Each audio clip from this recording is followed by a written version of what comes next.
Your cousin's boyfriend having a real estate license does not make them equipped to handle a multi-million-dollar real estate transaction. We should talk. Welcome to the Blue Streak, where we break down who we are, what we do, and why Miami-Dade Schools Police is your best choice. People, when they think about safety, they just automatically think law enforcement. But what they don't realize is the collaboration efforts that we have with the district and everyone to work together to keeping our children safe. That's why we've brought in Administrative Director, Dr. Guillermo Munoz, to tell us more about district operations. Morning, Officer Suarez. Thank you for having me. Sir, before we get into the nitty-gritty, just tell us a little about yourself. I know you were a former baseball player. Yeah, I happen to be very fortunate, that I played baseball, and actually baseball paid for my career. I was able to earn a scholarship for 4 years. Thereafter, I was even given some money for my master's degree, which is how I became an administrator, believe it or not. But beyond that, the fact that playing baseball and being part of a team has taught me the value of collaboration, cooperation, and working together with other people. Excellent. Yeah, as a former baseball player, I know discipline, and I always say, if you look good, you feel good, you're gonna play good.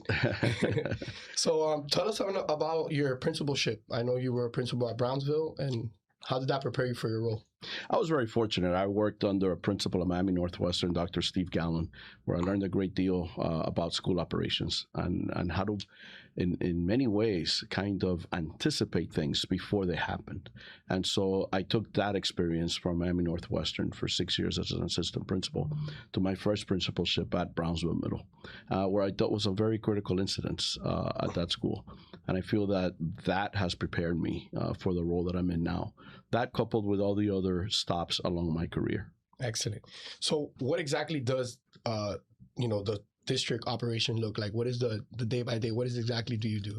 Well, our office cooperates with many different offices. We basically are the office that is looked to anytime anything is going to be implemented in schools. So we interpret policy, and then we see how that policy is going to play out in real practice at the schools. In our role with school police, we cooperate anytime there is a critical incident. I myself, my role is to be and serve as a liaison between school administration and school police or law enforcement whenever there is a critical incident at a school. I know our officers know you on the police radio as School Board 51. So for those of you that don't know what Dr. Munoz looks like, this is School Board 51 that we're speaking to.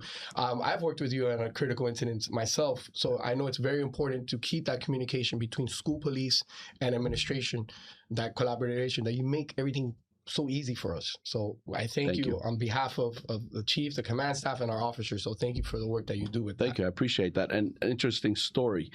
During my time at Miami Northwestern as an assistant principal, I always noticed that when we had a critical incident, there was this gentleman who would always be present. And I said, well, what does this person do? And so after inquiring about what that person did, his name is Mark Zayer. Many of you may recall who he is. I said, this is something I would eventually like to take a look into possibly doing for the district at one point. And as fate would have it, now in the tail end of my career, I get the opportunity to do that. So I'm very grateful for the opportunity and very appreciative of the opportunity to help principals through what, in many cases, are difficult times. That's amazing to see you go full circle. So yeah. That's really cool. Yeah. So tell us, secure. We hear all these secure, lockdown, hold. Can you tell us a little bit about what secure mean, and should parents panic immediately? Should they start going to the school? What happens during those secures? Well, I think it's important that we educate parents. We use the standard response protocols from the I Love You Guys Foundation. This is a foundation that was founded by the parents of a child who found herself in a active assailant type situation. And the last thing that child texted her parents was, I love you guys. And as a result, this is where that foundation was born. And what they have done is they have come up with 5 commands that typically can address any critical incident at a school. You mentioned secure. A secure is the command whenever there is some threat, not inside the building, but near the building. And so that command basically lets the school know that we need to secure the perimeter, not let anybody in or out, but instruction continues. We clear the hallways, we lock all doors, which we require all teachers to do anyway, but we secure the perimeter and make sure that there is no traffic in the school. In the event that that threat may make its way into the school, we can easily transition to what most people know as a lockdown. A lockdown is really in that instance where you have a threat inside your building. We should rarely be calling, lockdowns. We don't get that many threats inside our buildings. Yeah. Very, very rare. I know those But a terms. secure is the one that is most prevalent. What I would tell parents is don't rush to get to the school. Okay, what we ask is for patience. We are doing everything that we can to keep your children safe. Please trust that that's what we're doing. We will provide you with information as it becomes available and necessary. Okay, but allow us to work through the incident so that we can keep everybody safe. When parents rush to the building, now is something else that we have to deal with having parents go to a staging area or other things. You're not going to be allowed to go into that building anyway because it's unsecure until we have gone ahead and verified that there is no threat to the building. And at that point, then we will go ahead and lift the secure. Absolutely. The information is constantly changing. Right? 1 minute you could have the lockdown, and then after further investigation, it could turn into a secure. It was nothing. It was a false threat, a hoax. We had one in April Fool's, and these things are happening. So I know parents want to self-deploy. Mi niño, I get it, but sometimes they just become an extra incident. We have to put them in a parent staging area because if not, they're part of the incident. And it's a natural thing. Of right? course, I'm 100%. a parent of two children, one who has graduated from Miami-Dade County Public Schools, the other one who's still a student. So yeah, your first instinct is to go to the school or perhaps say, what can I do? My child, I want to make sure they're safe. But again, we want to reassure all parents that their children are safe. We're doing anything and everything we can to keep them safe. So we ask for a little bit of patience in not reporting to the school and just allowing us to deal with the incident so that we can clear it as quickly as we can. Excellent. So yeah, that's why one secure could be 20 minutes, another one could be 2 hours because it's still developing in the area. Yeah. So thank you. Explain the emergency plans without giving too much sensitive information. What goes into these plans, the EOPs? The emergency operations plan that we use with Miami-Dade County Public Schools is basically a set of scenarios, all kinds of scenarios, from hurricanes, to secures, to other scenarios that you wouldn't even imagine exist. For example, our officers have to participate in those. We work together. We work together. I know I participate in several. Yeah. And Miami-Dade Fire Rescue comes out and does the scenarios with us as well. Exactly. One scenario in particular that I had no idea, well, what do I do here? And I turned to the emergency operations plan, and in fact, there was language in there, and there was guidelines as to how to address it. But I was a principal at Homestead Senior. At the Python? Python. And as it turns out, one of our security monitors who was monitoring the parking lot saw a python make its way onto our parking lot. She called it in. We called, school police. And then I said, well, what do you do in these cases? Well, I turned to the emergency operations plan, and in fact, there was how to deal with wild animals. And so we went ahead and contacted the Fish and Wildlife Commission.